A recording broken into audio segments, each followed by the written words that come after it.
নমস্কার, যুক্তি তর্ক সঙ্গে অর্কয় আপনাদের স্বাগত। আপনাদের সঙ্গে আমি Arkaprabha Sarkar. Countdown has began.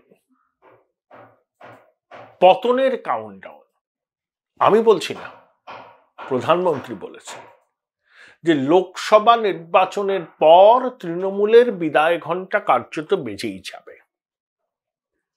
প্রধানমন্ত্রী এতটা আত্মবিশ্বাসী কেন? তার আগে বলি, শুক্রবার রাজভবনে প্রধানমন্ত্রী রাত্রিবাস করলেন, মুখ্যমন্ত্রী চলে গেলেন, বললেন সৌজন্য সাক্ষাৎ, আড্ডা হয়েছে। হ্যাঁ, রাজ্যের দাবি দেওয়ার কথা বলেছি। তিনি রেসকোর্সের হেলিপ্যাডে যেতে পারেননি, সেই জন্য এলেন। চোর মমতা তিনি একটু পরে শুনছি মিডিয়া বলছে রাজভবনে তিনি পা ধরতে যাচ্ছেন। কোনো লাভ হবে না। চোর মমতাকে বলবো কোনো লাভ হবে না।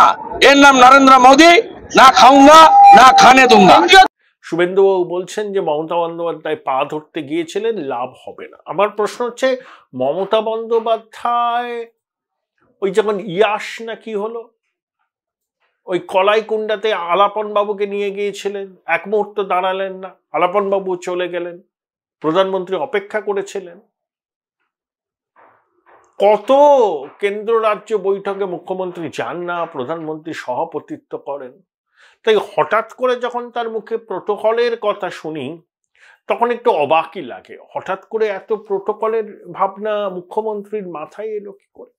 ইলেকশন ডিক্লেয়ার হয়নি, সুতরাং এটা প্রোটোকল আছে যে রাষ্ট্রপতি বা প্রাইম মিনিস্টার আসছে, আমাদের দেখা করতে হয়।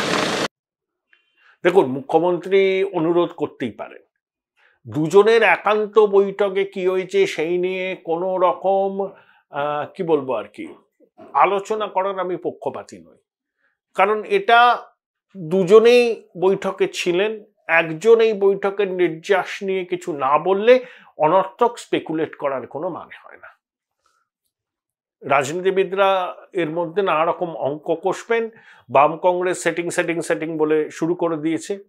তো পিনারাই বিজয়নও প্রধানমন্ত্রীর সঙ্গে দেখা করেন। ডিএমকে সুপ্রিমো তামিলনাড়ুর মুখ্যমন্ত্রী স্টালিন, যিনি বিজেপির বিরোধিতা করছেন, মমতা বন্দ্যোপাধ্যায় কোনো অংশে কম নন। তার ছেলে সনাতন বিরোধী মন্তব্য নিয়ে জলঘোলা হয়েছে, তিনিও প্রধানমন্ত্রী আসলে পরে সাক্ষাৎ করেন, কথাও বলেন, এক মঞ্চ শেয়ারও করেন। তাই একজন অঙ্গরাজ্যের মুখ্যমন্ত্রী প্রধানমন্ত্রী সেই রাজ্যে গেলে তার সফর এড়িয়ে যাবেন, তার সঙ্গে সাক্ষাৎ করবেন না, আমি মনে করি যে এটা ঠিক নয়। মমতা বন্দ্যোপাধ্যায় সেই কাজটাই করেছেন। যেহেতু এরা ভোটের আবহ চলে এসছে, কয়েকদিনের মধ্যে নির্বাচনের দিনক্ষণ ঘোষণা হবে, তাই এখন এটাকে নিয়ে জলঘোলা হচ্ছে। মুখ্যমন্ত্রী কোনো অনুরোধ করলেও, অনুরোধ মানে রাজ্যের বকেয়া টকেয়া নিয়ে নয়, যে নানাবিধ তদন্ত চলছে, আদালতের নির্দেশ এজেন্সি করছে, সেই তদন্তের রাশ টানবার ব্যাপারে প্রধানমন্ত্রীকে অনুরোধ করলেও প্রধানমন্ত্রী সেই অনুরোধে কর্ণপাত করবেন না, দায়িত্ব নিয়ে বলতে পারি। আর মুখ্যমন্ত্রী অমিত শাহের সঙ্গে খুব একটা দেখা করতে চান না, যদিও ওই একবার নবান্নে উনি নিয়ে এসেছিলেন অমিত শাহকে, ওখানেই বৈঠক হয়েছিল। এই কি পূর্বাঞ্চল স্বরাষ্ট্রমন্ত্রী তার সভাপতি, সিকিউরিটি কাউন্সিলের। কিন্তু অমিত শাহ আর প্রধানমন্ত্রী নরেন্দ্র মোদী দুজনের মধ্যে বয়সের ফারাক আছে। মমতা বন্দ্যোপাধ্যায়ের সঙ্গে প্রধানমন্ত্রীর যে ওয়েভলেন্থ, সেটা অমিত শাহের সঙ্গে সেই ওয়েভলেন্থ মিলবে না, কারণ জেনারেশন গ্যাপ। তো আমি ওই ওনাদের সাক্ষাৎকারকে খুব একটা রাজনৈতিক তাৎপর্যপূর্ণ বলে মনে করতে চাই না, যদিও দুজন রাজনৈতিক ব্যক্তিত্বের আলাপ আলোচনায় রাজনীতি আসবেই। সব থেকে একটা উল্লেখযোগ্য খবর চোখে পড়ল যে স্পর্শকাতর, অতি স্পর্শকাতর এলাকা নির্বাচনের সময়, সেটা ঠিক করার ক্ষেত্রে এবার ইডি এবং সিআরপিএফ এর ভূমিকা থাকবে। আর্থিকভাবে যেগুলো স্পর্শকাতর, মানে যেখান থেকে টাকার লেনদেনের অভিযোগ ওঠে, সেই জায়গাগুলো ইডি চিহ্নিত করবে। আর আইন শৃঙ্খলা পরিস্থিতির অবনতি যেখানে হতে পারে, নির্বাচনে সন্ত্রাস হয়, প্রিপোল ভায়োলেন্স, পোস্টপোল ভায়োলেন্স, সেই জায়গাগুলো চিহ্নিতকরণের ক্ষেত্রে এবার কিন্তু সিআরপিএফ এর ভূমিকা থাকবে। শুধু যে রাজ্য প্রশাসন চিহ্নিত করে দেবে এবং সেটাকে বিনা বাক্যবায়ে মেনে নেবে দেশের নির্বাচন কমিশন তা নয়, এবার সিআরপিএফ এবং ইডিরও কিন্তু ভূমিকা থাকছে। তাই খুব চাপের মধ্যে কিন্তু এবার নির্বাচনে যেতে হবে তৃণমূল কংগ্রেসকে। একই সঙ্গে 920 কোম্পানি কেন্দ্রীয় বাহিনী আসা শুরু হয়ে গেছে। তাহলে প্রধানমন্ত্রী কি বললেন? সন্দেশখালীর অত্যাচারের প্রতিশোধ নিতে হবে গণতান্ত্রিক পদ্ধতিতে, অর্থাৎ ব্যালটের মাধ্যমে। এবং মাতৃশক্তি যেভাবে প্রধানমন্ত্রী সভায় ভিড় করেছিলেন, তাতে তৃণমূলের যারা বেস আছে না, এই যে লক্ষ্মীর ভান্ডার, রূপশ্রী, কন্যাশ্রী, অনেক মহিলা মমতা বন্দ্যোপাধ্যায়কে তাদের পাশের বাড়ির মেয়ে বলে মানেন, এখনো অনেকে মানেন, যে খুব নিম্নবিত্ত পরিবার থেকে মমতা বন্দ্যোপাধ্যায়ের উত্থানকে তারা সত্যিই কুর্নিশ করেন। সন্দেশখালীর ঘটনা, নানাবিধ দুর্নীতির অভিযোগে জেরবার শাসক। তাই মাতৃশক্তির মধ্যে তৃণমূলের যে প্রভাব ছিল সেই প্রভাব কিন্তু আর আগের মতো নেই, অনেকটা কম। যতই লক্ষ্মীর ভান্ডারের 500 থেকে 1000 করা হোক, 1000 থেকে 1200 টাকা করা হোক, মানুষ কিন্তু বলছে ওগুলো তো ঠিক আছে, সবাই দেয়, মমতা বন্দ্যোপাধ্যায় কোনো এক্সেপশন নয়। হচ্ছে চাকরি, পরিকাঠামো, কলকারখানা। মমতা বন্দ্যোপাধ্যায় বিগত 12 বছরে তো খুব কলকারখানা উদ্বোধন করেননি। হ্যাঁ, তিনি বহুবিধ সামাজিক কর্মসূচি নিয়েছেন। তাহলে মাতৃশক্তির যে অংশের সমর্থন তৃণমূল পেয়ে এসেছে, আগামী দিনেও কিছুটা পাবে, সেই সমর্থনের ভিতটাকে আলগা করতে চাইছেন প্রধানমন্ত্রী। এবং মুসলিম মা বোনেরাও যে তৃণমূলের থেকে মুখ ঘুরিয়ে নেবে অনেকে, সেটারও কিন্তু একটা ইঙ্গিত প্রধানমন্ত্রী পেয়েছেন। প্রধানমন্ত্রী যখন বলেন তখন কিন্তু মাল্টিপল সোর্স থেকে ফিডব্যাক নিয়ে তিনি বলেন। দেখুন, 21-এর ভোটে 19-এ বিজেপি 18টা পেল, 18টার নিরিখে তার প্রায় 115-16টা আসনে এগিয়েছিল। ডাবল ইঞ্জিনের তত্ত্বকে সামনে রেখে তারা নির্বাচনে গেল। সংগঠন সেবায় দুর্বল ছিল না, ফ্লাড গেট খুলে দিয়ে তৃণমূল থেকে লোকজন আনা হলো, কৈলাসজিরা নিয়েছিলেন। কিন্তু তখনও ওই চিটফান্ড ছাড়া ইতিমধ্যে গরুর কথা শোনা যাচ্ছে, কয়লার কথা শোনা যাচ্ছে। এই নিয়োগ, শিক্ষক, অশিক্ষক, কর্মচারী নিয়োগ, পুরো নিয়োগ, মিড ডে মিল নিয়ে অভিযোগ উঠছে, এরকম হরে করম্মা অভিযোগে কিন্তু দুর্নীতির অভিযোগে শাসক দল তখনও বিদ্ধ হয়নি। তখন তাদের চিটফান্ড কাণ্ডে বিদ্ধ করা হতো। Join Indian institute of hotel management now. Right choice, right decision. তারপরে দেখুন, পেরিয়ে গেছে 3 বছর। পার্থ জেলে, কেষ্ট জেলে, মানিক জেলে, এক বিধায়ক জেলে, খাদ্যচোর বালু জেলে। তাই 2021-এর প্রেক্ষিত আর 2024-এর মার্চ মাসের প্রেক্ষিত এক নয়। আর বিভিন্ন সমীক্ষা কি বলছে? যে তৃণমূলের ফলাফল ভালো হবে না।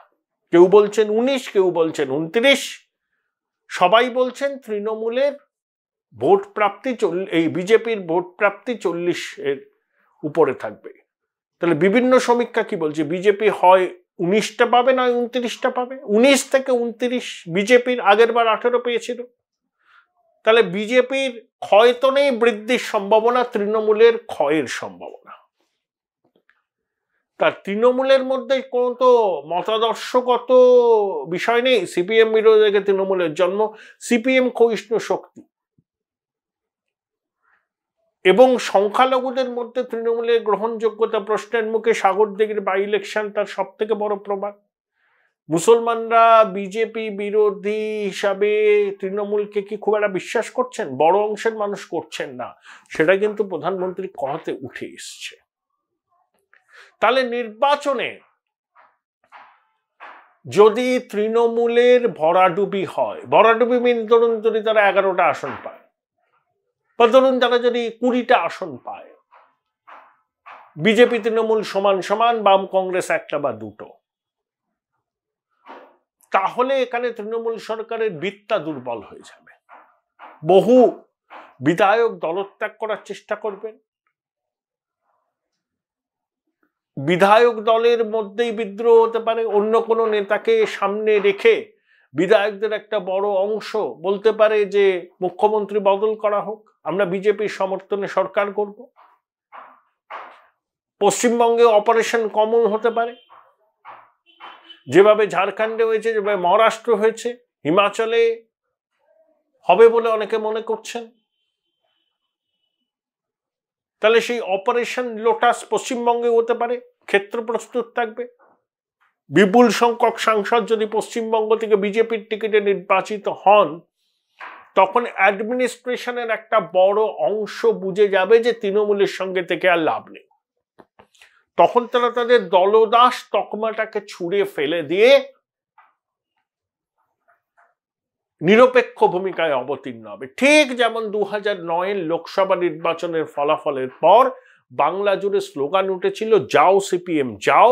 বুদ্ধবাবুর কথা তখন প্রশাসনের অনেক আধিকারিক শুনতেন না, পুলিশ শুনতেন না, আইএস অফিসাররা শুনতো না। সেই প্রেক্ষিতেরই পুনরাবৃত্তি হতে পারে 2024 লোকসভা নির্বাচনে। বিজেপি যদি 19 থেকে 29 এই সংখ্যার মধ্যে কোনো একটা আসন পায়, তখনই কাউন্টডাউন শুরু হয়ে যাবে। Countdown has began. এটাই প্রধানমন্ত্রী বলতে চেয়েছেন। মাল্টিপল সোর্সেস থেকে তিনি ফিডব্যাক পান, সেই ফিডব্যাককে মাথায় রেখেই তার কিন্তু রাজনৈতিক ভাষ্য ঠিক হয়। তিনি যে বক্তৃতায় বলছেন এমনি এমনি বলছেন না, বিভিন্ন জায়গা থেকে খবর নিয়ে রাজ্যের রাজনৈতিক পরিস্থিতি সম্পর্কে সম্যক ওয়াকিবহাল হয়েই তিনি কিন্তু তার কথাগুলো বলেছেন। এবার একটা অন্য প্রসঙ্গে আসি। মোহিত সেনগুপ্ত উত্তরবঙ্গের দাপুটে কংগ্রেস নেতা, বিধায়কও ছিলেন রায়গঞ্জে। যদিও 2021 সালে তিনি কৃষ্ণ কল্যাণীর কাছে অনেক ভোটে হারেন। সম্প্রতি মোহিত সেনগুপ্ত দাবি করছেন যে তৃণমূল কংগ্রেসের পক্ষ থেকে তাকে লোকসভা নির্বাচনে প্রার্থী হওয়ার প্রস্তাব দেওয়া হয়েছে। এমনকি জেলা তৃণমূলের সভাপতি, রায়গঞ্জ পুরসভার কে চেয়ারপারসন হবেন এবং 2021 রায়গঞ্জ লোকসভার অন্তর্গত বিধানসভাগুলোতে কে কে টিকিট পাবেন সেটাও নাকি মোহিত বাবু ঠিক করতে পারেন। এটা মোহিত বাবুর দাবি। মোহিত বাবু অবশ্য এই অফার ফিরিয়ে দিয়েছেন। তিনি বলেছেন তিনি আজীবন কংগ্রেসেই থাকবেন। কৃষ্ণ কল্যাণীকেও কটাক্ষ করেছেন। কৃষ্ণবাবু পাল্টা প্রতিক্রিয়া দিয়েছেন। আসলে রায়গঞ্জ লোকসভা কেন্দ্রের বর্তমানে যিনি সাংসদ দেবশ্রী চৌধুরীর জনভিত্তি দুর্বল হচ্ছে। ওখানে বাম কংগ্রেসও যোগ্য প্রার্থী দেবে, জবরদস্ত। হয় ভিক্টর দাঁড়াতে পারেন, নইলে যদি কংগ্রেস লড়ে, যদি সেলিম দাঁড়ান, সিপিএম লড়লে সেলিম দাঁড়াবেন হয়তো। কানাইয়ালাল আগরওয়াল বিধানসভাতেও হেরেছেন, লোকসভাতেও হেরেছেন। হেরো মুখকে তৃণমূল প্রার্থী করবে না। কৃষ্ণ কল্যাণী নিজের কেন্দ্রে পপুলার, তিনি খুব সলভেন্ট। যদিও তাকে নির্বাচনে লড়তে হলে রায়গঞ্জ বিধানসভা কেন্দ্র থেকে তাকে পদত্যাগ করতে হবে। কার ভাগ্যে শিখে ছিড়বে সেটা মমতা বন্দ্যোপাধ্যায়, অভিষেক বন্দ্যোপাধ্যায় ছাড়া কেউ জানেন না, এবং আইপ্যাকের সুপারিশ কাজে লাগতে পারে। সেই প্রেক্ষিতেই এই যে বক্তব্য মোহিত সেনগুপ্তর খুব তাৎপর্যপূর্ণ।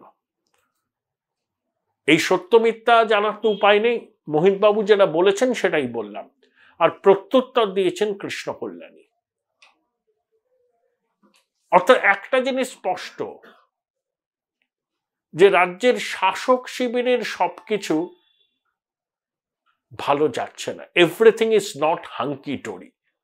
শুনে নিন কৃষ্ণবাবুর বক্তব্য। 2021 জ্বালাটা এখনো ভুলে উঠতে পারেননি। আপনারা যেমন জানেন 2016 সালে উনি বিধানসভা নির্বাচনে 53,000 ভোটে জয়ী হয়েছিলেন। আবার 2021 সালে আমার কাছে 64,000-এরও বেশি ভোটে হেরে যান। ওনার কার্যত জামানত বাজেয়াপ্ত হয়েছিল। আর আজকের দিনে ওনার কাছে 4 জন লোকও নেই। উনি নিরাশায় ভুগছেন। হ্যাঁ, সেই জন্য এই ধরনের আবল তাবল উনি পোস্ট করছেন। উনি অ্যাকচুয়ালি কৃষ্ণ কল্যাণীর জনপ্রিয়তা এখন শিখরে, সেই জন্য ওনার নামে যদি কিছু লিখে যদি লাইটে আসা যায় তার উনি প্রয়াস করছেন। এই প্রয়াস করে লাভ হবে না। মোহিতবাবু, আপনাকে যদি একটু নিজেকে লাইমলাইটে আসতে হয়, তাহলে আপনাকে আমি সাজেশন দিচ্ছি, হ্যাঁ আপনি আসুন আমার সাথে একটা সেলফি তুলুন, আর সেটাকে যদি পোস্ট করেন তাও কিছু লোক আপনাকে দেখবে, তাছাড়া তো আপনাকে সবাই ভুলে গেছে। আর আপনি বলছেন যে তৃণমূল কংগ্রেসের আপনার নাকি সহযোগিতা লাগবে, একদম যারা জামানত বাজেয়াপ্ত হয়েছে এই ধরনের লোকদের তৃণমূল কংগ্রেসের সহযোগিতা লাগবে না। হ্যাঁ, আগে উনাদের অবস্থা কি আছে উনারা নিজেদের হালটা ফুরান। আজকে আপনার দল আপনাকে বিশ্বাস করেন না, রাহুল গান্ধীর ন্যায় যাত্রায় হ্যাঁ আপনার এর প্রতি আস্থা রাখেনি যে আপনি লোক জোগাড় করতে পারবেন না, সেই জন্য রায়গঞ্জ বাদ দিয়ে উনি মালদা হয়ে বেরিয়ে গেলেন। প্রথমে নিজের দলের কথা চিন্তা করুন, তারপর অন্য দলের দিকে তাকাবেন।